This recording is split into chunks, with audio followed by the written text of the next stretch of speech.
అక్క ఇప్పుడే చాలా విషయాలు చెప్పడం జరిగింది. పెద్దలు మధుసూదనాచారి గారు కూడా చాలా విషయాలు చెప్పడం జరిగింది. నిన్న అక్కడ రేవంత్ రెడ్డి గారి నాయకత్వంలో గాంధీ భవన్లోనో ఎక్కడనో కాంగ్రెస్ వాళ్ళ మీటింగ్ జరిగింది. మరి మీరు టీవీలో పేపర్లో చూడొచ్చు. ఢిల్లీకి వెళ్ళి కొత్త ఇన్ఛార్జ్ గారు వచ్చిండ్రు, వారికి స్వాగతం పలుకుతూ కాంగ్రెస్ వాళ్ళు సమావేశం పెట్టిండ్రు. అందులో 3 ఆనిముత్యాలు లాంటి మాటలు నేను చూసిన. 3 ఆనిముత్యాలు, 1 కాదు 2 కాదు 3. ఒకటి రేవంత్ రెడ్డి గారు సెలవిచ్చిండ్రు, ఏమని?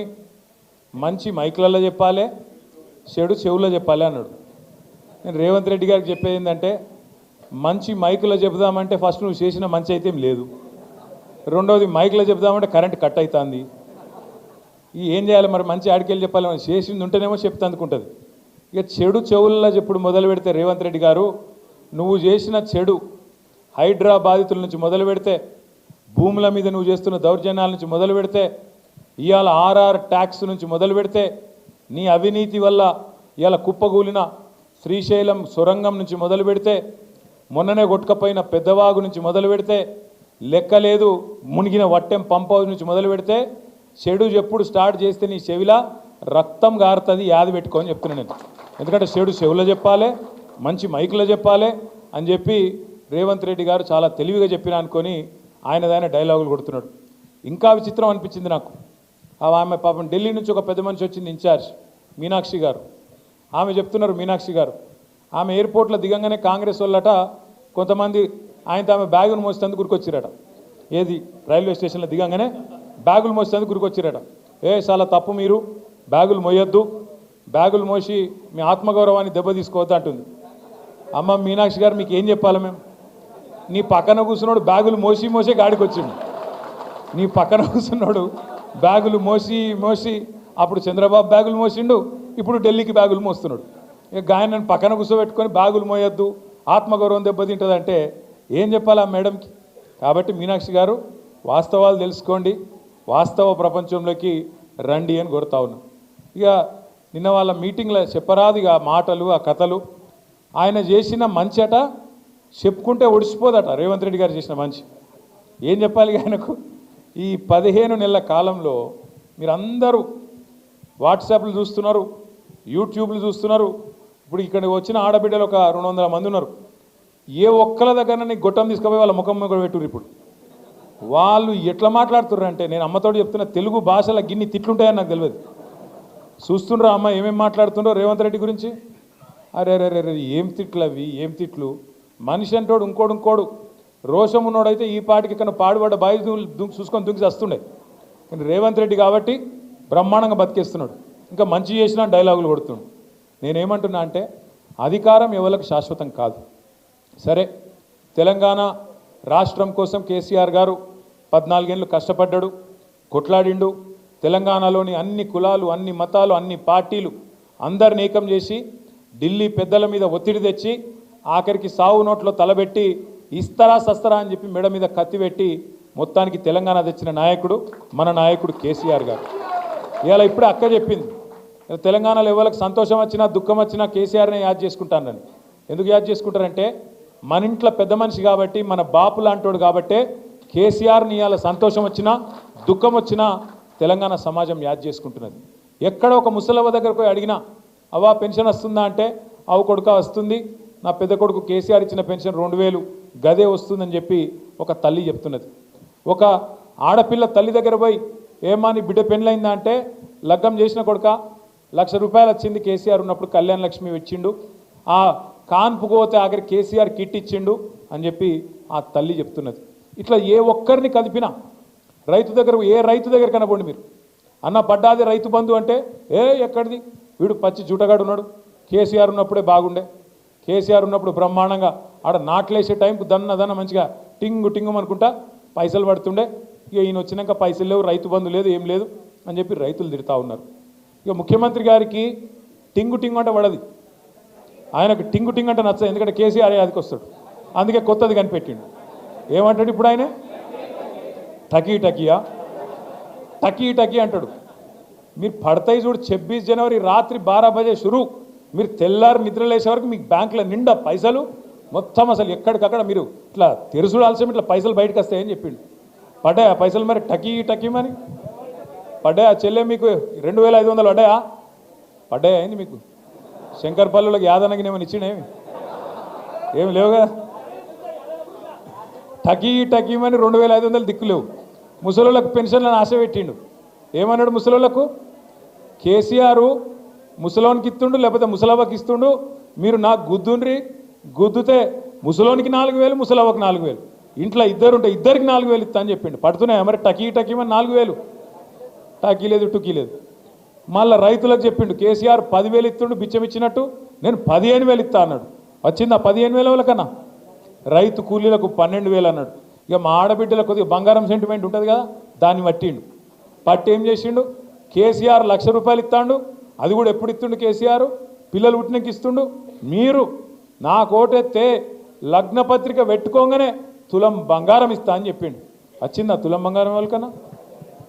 తులం బంగారం మరి బంగారం షాపులో నమ్ముతలేరా? ముఖ్యమంత్రికి బంగారం దొరుకుతలేదా, పతారలేదా? మొత్తానికైతే ఈ రాష్ట్రంలో ఈలనాలనని కాదు, అందరు కొంప ఉచ్చుకున్నాడు. రైతులను మోసం చేసిండు, మహిళలను మోసం చేసిండు, ముసలోళ్ళను మోసం చేసిండు, ఉద్యోగస్తులను మోసం చేసిండు, నిరుద్యోగ పిల్లలను మోసం చేసిండు. మా శంకర్పల్లి మండలంలో పాపం ఇదివరకు కేసీఆర్ గారు ఉన్నప్పుడు భూముల మీద వ్యాపారం చేసుకొని రియల్ ఎస్టేట్లో కొంత సంపాదించుకున్న తమ్ముళ్ళు చాలామంది ఉన్నారు. ఇవాళ వాళ్ళ పరిస్థితి కూడా అధ్వానం అయిపోయింది. మొన్న మీరు చూడవచ్చు, కొంపల్లిలో ఒక రియల్ ఎస్టేట్ వ్యాపారి వేణుగోపాల్ రెడ్డి అని చెప్పి ఆత్మహత్య చేసుకున్నాడు. ఈ ప్రభుత్వం వచ్చినాక హైడ్రా పేరు మీద పేదవాళ్ళ కొంప ఉచ్చుకొని పేదవాళ్ళ మీద పడి వాళ్ళ ఇల్లు గులగొడతాడు. మూసి అంటాడు. మూసి మీకు పాలమూరు రంగారెడ్డి ఎత్తిపోతల పథకం ద్వారా మన చేవెళ్లకు, మన శంకర్పల్లికి, అదేవిధంగా మన ఉమ్మడి రంగారెడ్డి జిల్లాకు నీళ్లు తెచ్చేందుకు కేసీఆర్ గారి నాయకత్వంలో ఆనాడు మనం పనిచేస్తుంటే ఇదే కాంగ్రెస్ వాళ్ళు కేసులేసి ఆపింది. ఇదే కాంగ్రెస్ వాళ్ళు ఆనాడు ఎక్కడోళ్ళు అక్కడ కోట్లకు పోయి ఇది చక్కగా లేదు, అది చక్కగా లేదు, ఇది వంకర్ ఉంది, అది టింకర్ ఉందని చెప్పి కోట్లకు పోయి ఆపే ప్రయత్నం చేసింది. అయినా 90% పనులు పూర్తి చేసినాం. 90% పనులు పూర్తయినా పాలమూరు రంగారెడ్డి పథకానికి మొత్తం రిజర్వాయర్ తయారైనవి. ఈయన చేయాల్సిందల్లా రేవంత్ రెడ్డి గారు కాలువలు దవ్వాలి, నీళ్లు తీసుకురావాలి.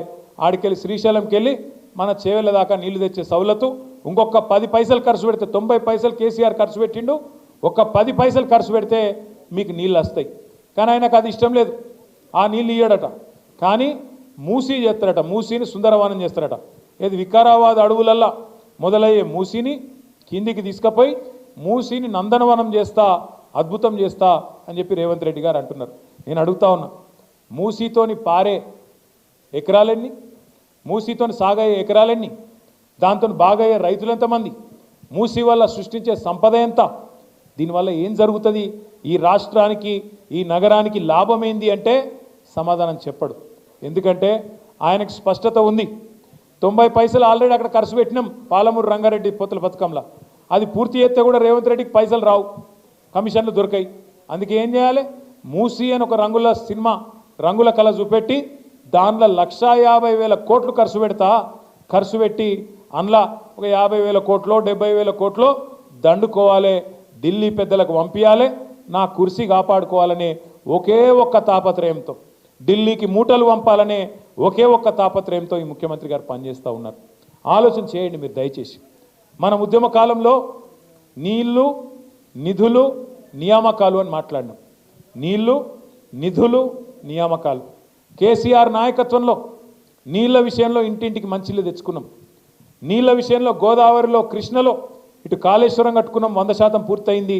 అటు పాలమూరు రంగారెడ్డి 90% పూర్తయింది. దగ్గర న్యాయం చేసే ప్రయత్నం చేసినాం. వ్యవసాయ విస్తరణ జరిగి భారతదేశంలో ఇవాళ పంజాబ్ను, హర్యానాను తలదన్ని మన తెలంగాణ వరి వండి చుట్ల, బియ్యం వండి చుట్ల నెంబర్ 1 అయిందంటే అగో నీళ్ల విషయంలో జరిగిన న్యాయమే దానికి కారణం. నిధుల విషయానికి వస్తే కేసీఆర్ గారు ఎన్నడో చెప్పిండ్రు, మన తెలంగాణ మనకైతే, మన సంపద మనకైతే భారతదేశంలోనే నెంబర్ 1 రాష్ట్రం అవుతామని కేసీఆర్ గారు అప్పుడే చెప్పిండు. చెప్పినట్టే 10 ఏళ్లలో తలసరి ఆదాయంలో, పర్ క్యాపిటల్ ఇన్కంలో భారతదేశంలోనే నెంబర్ 1 రాష్ట్రంగా తెలంగాణను కూర్చోబెట్టిన నాయకుడు మన నాయకుడు కేసీఆర్ గారు అనే మాట నేను గుర్తు చేస్తూ ఉన్నా. నిధులు అద్భుతంగా తెలంగాణలోని పేదలకు పంచిండు కేసీఆర్. సంపద సృష్టించాలే, పేదలకు పంచాలి అన్నది కేసీఆర్ నినాదం. అందుకే 200 రూపాయ పెన్షన్ 2000, 200 పెన్షన్ 2000 చేసిండు. ఆడపిల్ల పెళ్లికి 1,00,000 రూపాయలు ఇచ్చిండు. 1,00,000 కోట్లు, ఒకటి కాదు రెండు కాదు, 1,00,000 కోట్ల రూపాయలు 70 లక్షల మంది రైతుల ఖాతాల్లో వేసిన ఒకే ఒక్క ముఖ్యమంత్రి భారతదేశంలో కేసీఆర్. రైతు బంధు, ఒక్క రైతు బంధు అనే పథకంతోని 73,000 కోట్ల రూపాయలు రైతుల ఖాతాల్లో. మీరు ఎవ్వరికి దరఖాస్తు పెట్టుడు లేదు, దండం పెట్టుడు లేదు, దఫ్తర్ చుట్టూ తిరుగుడు లేదు, సీదా మీ ఖాతాలకు వచ్చి 73,000 కోట్ల రూపాయలు ఒక రైతు బంధు ద్వారా వచ్చినాయి. 28,000 కోట్ల రూపాయలు రుణమాఫీ ద్వారా వచ్చినాయి. మొత్తం 1,00,000 కోట్లు ఒక్క రైతులకే, 70 లక్షల మంది రైతులకు 10 ఏళ్లలో ఇచ్చిన నాయకుడు కేసీఆర్. నిధులు సంపద పెంచిండు, పేదలకు పంచిండు. నియామకాలు 2,32,000 ఉద్యోగాలు ప్రభుత్వ కొలువులు ఇచ్చిండు. 24 లక్షల ఉద్యోగాలు ప్రైవేట్ రంగంలో సృష్టించిండు కేసీఆర్. నీళ్లు, నిధులు, నియామకాలు, ఈ మూడిట్లో కేసీఆర్ గారు సంపూర్ణంగా న్యాయం చేసిండు.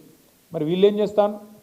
నీళ్ళేమో పాతాళం పోయినాయి, మొత్తం బోర్లు ఎత్తగో ఎత్తిపోతున్నాయి, నీళ్లు పాతాళానికి పోయినాయి. కేసీఆర్ మీద కోపంతో కాళేశ్వరాన్ని ఎండబెడితే ఇవాళ పొలాలు ఎండిపోతున్నాయని రైతులు ఏడ్చే పరిస్థితి జనగామలో, సిరిసిల్లలో, సిద్దిపేటలో, ఎన్నో జిల్లాల్లో ఇలా రైతులు పొలాలు ఎండిపోతున్నాయని ఏడుస్తున్నారు. తుంగతుర్తిలో, కోదాడలో, సూర్యాపేటలో అక్కడ కూడా ఏడుస్తూ ఉన్నారు. టెయిల్ ఎండ్ గ్రామాలకు నీళ్ళు వస్తలేవని. నీళ్ళేమో పాతాళానికి పోయినాయి, నిధులేమో ఢిల్లీకి పోతున్నాయి. టకీమని మీకు పడతలేవు, కానీ ఢిల్లీలో రాహుల్ గాంధీ ఖాతా మాత్రం మోగుతున్నది. టకీమని అక్కడ 1,000 కోట్ల రూపాయలు రేవంత్ రెడ్డి గారి కుర్సీని కాపాడుకునేందుకు పైసలు మాత్రం, మూటలు మాత్రం ఢిల్లీకి టంచంగా ముడుతున్నాయి. ఇక మూడోది నియామకాలు ఎప్పుడో గాలికి పోయినాయి. జాబ్ క్యాలెండర్ అన్నాడు, 2 లాఖ్ ఉద్యోగాలు అన్నాడు. రేవంత్ రెడ్డి చెప్తే నమ్మతలేరని రాహుల్ గాంధీని పట్టుకొచ్చిండ్రు. అశోక్ నగర్ చౌరస్తాలో కూర్చోబెట్టిండ్రు, ఛాయ్ దాయిపించిండ్రు, బావర్చిలో బిర్యానీ తినిపించారు. ఛాయ్ దాక్కుంటూ రాహుల్ గాంధీ గారు చెప్పిండు, 2 ఉద్యోగాలు ఊడగొట్టుర్రి మీరు, కేసీఆర్ ఉద్యోగం, కేటీఆర్ ఉద్యోగం ఊడగొట్టుర్రి, ఊడగొడితే మీకు 2 లక్షల ఉద్యోగాలు ఇస్తా అని చెప్పిండు. మొదటి సంవత్సరం వచ్చినాయా మరి 2 లక్షల ఉద్యోగాలు? 6,000 ఉద్యోగాలు కూడా ఇయ్యలే. అంటే కాంగ్రెస్ ఎంత ధోకబాజీ పార్టీ చెప్పేందుకు, ఎంత దగుల్బాజీ నాయకత్వం కాంగ్రెస్ పార్టీది చెప్పేందుకే ఇదంతా మీకు చెప్తా ఉన్నా. ఇదంతా పరిస్థితి గిట్లుంటే రేవంత్ రెడ్డి గారు మొత్తుకుంటాడు మైకులలో, తెలంగాణ ఈజ్ రైజింగ్. రైజింగ్ అట తెలంగాణ. ఎన్లా rising? Telangana is definitely rising. ఎన్లా? క్రైమ్ రేట్ల రైజింగ్. నువ్వు వచ్చినాక క్రైమ్ రేటు బ్రహ్మాండంగా 23% పెరిగింది. Telangana is rising. అప్పులలో బాగా పెరిగింది. గతంలో కేసీఆర్ గారు సంవత్సరానికి 40,000 కోట్ల అప్పు చేస్తే ఆ అప్పుతోని సంపద సృష్టించిండు, ఆ అప్పుతోని కరెంటు సమస్య పరిష్కారం చేసిండు, అప్పుతోని సాగునీరు తెచ్చిండు, ఆ అప్పుతోని ఇంటింటికి తాగునీరు ఇచ్చిండు, ఆ అప్పుతోని 32 మెడికల్ కాలేజీలు కట్టిండు, 1000 గురుకుల పాఠశాలలు పెట్టిండు, ఆ అప్పుతోని మరి తెలంగాణ రైతులకు 1,00,000 కోట్లు ఇచ్చిండు. నేను రేవంత్ రెడ్డిని అడుగుతున్నా, సంవత్సరానికి 40,000 కోట్ల రూపాయలు కేసీఆర్ ప్రభుత్వం అప్పు చేస్తే అప్పుల పాలు చేసిండని చెప్పి లబలబా అన్నావు. మరి నువ్వేం చేస్తున్నావు ఇవాళ? ఒకటే ఒక్క సంవత్సరంలో కేసీఆర్ ప్రభుత్వం 40,000 కోట్ల అప్పు చేస్తే నువ్వు సంవత్సరానికి 1,50,000 కోట్ల అప్పు చేసిన మాట వాస్తవం కాదా? పోనీ 1,50,000 కోట్ల అప్పు చేసినావు, ఒక్క కొత్త పథకం చాలు చేసినవా? ఒక్క ఇందిరమ్మ ఇల్లుకి ఇటుక పెట్టినవా? ఒక్క మనిషికి రేషన్ కార్డు ఇచ్చినవా? ఒక్కలకు తులం బంగారం ఇచ్చినవా? ఒక్క ఆడబిడ్డకు 2,500 ఇచ్చినవా? ఒక్క ముసలాయనకు 4,000 ఇచ్చినవా? రైతులకు రుణమాఫీ అన్న చక్కగా చేసినవా? ఏం చేసినావు? ఎందుకైతుంది అప్పు? మరి కేసీఆర్ అప్పు చేసిండంటే భవిష్యత్తు మీద పెట్టుబడి పెట్టిండు. కేసీఆర్ అప్పు చేసి భవిష్యత్తు మీద మంచిళ్ళ కోసం, కరెంటు కోసం, సాగునీటి కోసం, మన సంపద పెంచడం కోసం, రాష్ట్రాన్ని బాగు చేయడం కోసం అప్పు చేస్తే పేదోళ్ళకి ఇచ్చిండు. నువ్వేం చేస్తున్నావు? మరి ఆడికి పంపుతున్నావు పైసలు? 1,50,000 కోట్ల అప్పు చేసి ఒక్క పథకం చేయకపోతివి, ఒక్కటి చక్కగా ఒక్క కొత్త బిల్డింగ్ కట్టకపోతివి, మరి ఏడబోతున్నాయి పైసలన్నీ? దీనికి సమాధానం చెప్పడు. Telangana is rising. అప్పులలో పెరుగుతుంది, క్రైమ్ రేట్లో పెరుగుతుంది, ఆత్మహత్యల్లో పెరుగుతుంది. రేవంత్ రెడ్డి ప్రభుత్వం వచ్చినాక ఒక్క సంవత్సర కాలంలో ఈ 450 రోజులలో 450 మంది రైతులు రోజుకొక్కరు చొప్పున చచ్చిపోయింది. ఇప్పటికి ఆత్మహత్య ఒక గంటలో పెరుగుతుంది. ఆటో డ్రైవర్ల ఆత్మహత్యలు రైజింగ్, నేత కార్మికుల ఆత్మహత్యలు రైజింగ్, గురుకుల పాఠశాలల్లో పిల్లల ఆత్మహత్యలు rising. Yes, Telangana is rising. ఎలా రైజింగ్? ఆత్మహత్యల్లో, అప్పుల్లో, క్రైమ్ రేట్లో, ఇండ్ల మాత్రం రైజింగ్ అయింది. ఒక దానిలో మాత్రం డౌన్ అయింది. మీ శంకరపల్లి కొంప ఉచ్చుకున్నాడు, మొత్తం భూముల రేట్లు డౌన్ అయిందా కాదా? నేను చెప్పేది వాస్తవం కాదా? నాకు కూడా కొద్దిగా భూమి ఉన్నది జనవాడలో. ఇక దానికి ఇక భూ ప్రపంచంలో ఎవరికి లేదట భూ జన్వాడలో నాకే ఉందట భూమి దాని ఎంబడ పడ్డాడు సరే పడితే వాడు కూలగొట్టరా పోయి ఊకెళ్ళి వెళ్ళింది హైడ్రా పెట్టిందే నా కోసం అట హైడ్రా పెట్టి కూలగొడుతుందికే పెట్టిండట కూలగొట్టుకోరా పోయి ఊకెళ్ళి వెళ్ళిందని చెప్పిన ఏం చేయాలి ఇక మరి గట్ల తయారైంది కథ ఇంకా ఘోరం ఏంటంటే వెనకటికి ఎవడో ముఖం బాగాలేక అద్దం బల కొట్టుకున్నాడు ఇప్పుడు నీకు అధికారం రానే వచ్చే నువ్వే ముఖ్యమంత్రి అవుతుంది నువ్వే రై మంది తిరగబడుతుంది రోజు కనబడబడుతుంది టీవీల పేపర్లలో మరి నేను అడుగుతున్నా రేవంత్ రెడ్డి గారు 14-15 నెలల తర్వాత కూడా ఇంకా కేసీఆర్ని తిట్టుకుంటూనే బతుకుతావు ఇక గాడ శ్రీశైలం సొరంగం కూలిపోయింది ఏది రేవంత్ రెడ్డి అధికారంలోకి వచ్చినాక 15 నెలలకు ఆలోచన లేకుండా అర్థం పర్థం ఆగమాగం చాలు చేసిండ్రాడు ఆడ నీళ్ళు వచ్చి మొత్తం గందరగోళం ఉండి బురద ఉండి చక్కగా చూసుకోకుండా ఇంజనీర్లను తెలుసుకోకుండా ఆగమాగం కమిషన్ల కోసం ఆయనతో పని చాలు చేసిండ్రు ఏమైంది 8 మంది వాళ్ళు ఇరుక్కపోయిండ్రు ఒకడేమో చచ్చిపోయినట్టాడు కాంగ్రెస్ వాడు ఆ 8 మంది చచ్చే పీకినట్టాడు ఇంకోటేమో ఇంకా కాలే అంటాడు రేవంత్ రెడ్డి ఇంతవరకు అటు మర్రి కూడా చూస్తలేడు ఇంకొక మంత్రి ఏమో బీఆర్ఎస్ వాళ్ళు చేయబట్టే కూలిపోయింది అంటాడు ఇది ఎక్కడి బాధ 15 నెలల తర్వాత ఇవాళ అక్కడ సొరంగం కూలిపోతే బీఆర్ఎస్ వల్ల కూలిపోయిందంటే ఇది ఎక్కడ అన్యాయము ఇక పోని కూలిపోయింది ముఖ్యమంత్రి ఆడు చూడడు కొంతమంది మంత్రులు పోయినారు పోతే మంత్రులు ఏం చేయాలి ఆడ పోయి నిజంగా ఆ కార్మికుల కుటుంబాలకు ధైర్యం చెప్పాలి ఏమన్నా అయితే మేము ఆదుకుంటామని చెప్పాలి తప్పు జరిగిందని క్షమాపణ అడగాలి మర్యాదగా మాట్లాడాలి కానీ ఏం చెప్తారు వాళ్ళు ఒకడేమో చేపల కూర తింటుడు ఇక్కడ చేపలు బాగుంటాయి శ్రీశైలంలో రేయు తిందామని వాడు ఒకటి తింటాడు ఆడవాడు దాస్తుంటే వీడేమో తింటాడు గత నీతి లేని వాళ్ళు మంత్రులు ఇంకొక ఆయన ఇంకా విచిత్రం ఇది ఇడ ఏం జరగలేదు ప్రమాదం ఏమైందంటే నీళ్లు వాటర్ కలిసిందట నీళ్లు వాటర్ కలిసిందిరా నాయన గిసొంటోళ్ళు మంత్రులు మన కర్మానికి రేవంత్ రెడ్డి ముఖ్యమంత్రి గిసొంటోళ్ళు మంత్రులు వీళ్ళ కథనేమో ఇట్లున్నది కాంగ్రెస్ వాళ్ళ కథ కాంగ్రెస్ వాళ్ళ అందం ఇట్లుంది ఇక బీజేపీ వాళ్ళు ఇక వాళ్ళకైతే మొక్కాలి మీ ఎంపీ ఉన్నాడు ఒక ఆయన ఏం చేస్తుండో మాకైతే తెలియదు ఎందుకంటే 8 మంది గెలిచారు బీజేపీ వాళ్ళు రూపాయి వచ్చింది ఆయన తెలంగాణకు మోడీ గారి ప్రభుత్వం 11 ఏళ్ల నుంచి ఉన్నది ఇవాళ దేశంలో ఏమిచ్చింది తెలంగాణకు ఏం ముఖం పెట్టుకొని ఓట్లు అడుగుతారు ఎంతసేపు దేవుని పేరు మీద ఓట్లు అడుగుడేనేగా అక్షింతలు వంచాలి ఓట్లు అడగాలి ఓట్లు డబ్బాలు వేసుకున్నాక మళ్ళీ అవతల పడాలి తర్వాత ఇక పత్తలేరు అరే బడ్జెట్లో రూపాయి ఇచ్చింది లేదు ఒక స్కూల్ ఇయ్యవు ఒక కాలేజీ ఇయ్యవు ఒక పరిశ్రమ ఇయ్యవు ఏది ఇయ్యవేందా అంటే మళ్ళీ ఏమనంటే నువ్వు దేవద్రోహి దేశద్రోహి నువ్వు ధర్మద్రోహి ఈ ద్రోహి ఆ ద్రోహి ఇంతేనా ఇక తెలంగాణకి చూడలేదా ఆఖరికి ఆ చేవెళ్ళ రోడ్డు జాతీయ రహదారి దాని మీద మన పెద్ద యాక్సిడెంట్ అయింది కేసీఆర్ ప్రభుత్వం వచ్చినాక ఆ రోడ్డును విస్తరించాలని చెప్పి చాలా తంటాలు పడ్డాం అక్క కూడా పాపం బాగా కష్టపడ్డది కానీ ఈ రోజు వరకు ఒక్క అడుగు కూడా ముంగట పడతలేదు మన తమ్ముడు కార్తీక్ కూడా పోయి అక్కడ పెద్ద ఎత్తున ధర్నా చేసిండు వెంటనే రాష్ట్ర ప్రభుత్వం పూనుకోవాలి ఆ భూసేకరణ చేయాలి ప్రాణాలు కాపాడాలని చెప్పి మన పార్టీ వాళ్ళందరూ కలిసి బ్రహ్మాండంగా ధర్నా కూడా చేశారు నేను మిమ్మల్ని ఒకటే కోరుతున్నాను ఏనాటికైనా పెద్దలు చెప్పిన ఒక మాట వాస్తవం ఎట్టి పనికైనా మట్టి పనికైనా మనోడే ఉండాలి ఎట్టి పనికైనా మట్టి పనికైనా మనోడే ఉండాలి ఏనాటికైనా కేసీఆర్కు తెలంగాణ మీద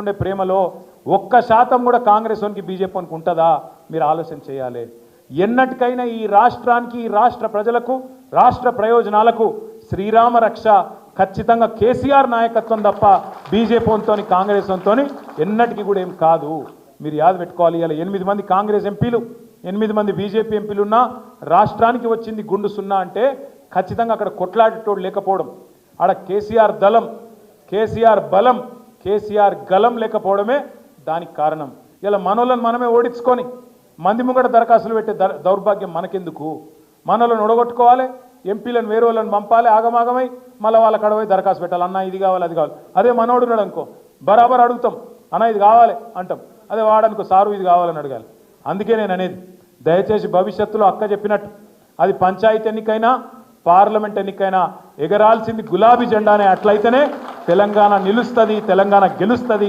తెలంగాణ రేపటి రోజున మళ్ళీ భారతదేశంలో అవ్వల్ దర్జాగా నెంబర్ 1 స్థానంలో ఉండాలి అంటే మళ్ళా కేసీఆర్ గారు తిరిగి మీ ఆశీస్సులతో మీ దయతో ముఖ్యమంత్రి కావాలి మా ఆడబిడ్డలను ముఖ్యంగా నేను కోరుతున్నా మళ్ళీ ఎలక్షన్ రాగానే ఉత్తర కాంగ్రెస్ వాళ్ళు అక్క అంటారు చెల్లె అంటారు వదినే అంటారు కోడలు అంటారు ఇక వరుసలు కలుపుతారు మళ్ళీ మిమ్మల్ని ఆగమాగం చేసే కథ పెడతారు ఇందిరమ్మ ఇల్లు వచ్చింది అంటారు ఆగం కాకుండ్రి వీళ్ళు ఖచ్చితంగా మొన్న మోసం చేసినట్టే మళ్ళీ మోసం చేసి డబ్బల ఓట్లు వేయించుకోవాలని చూస్తాన్రు.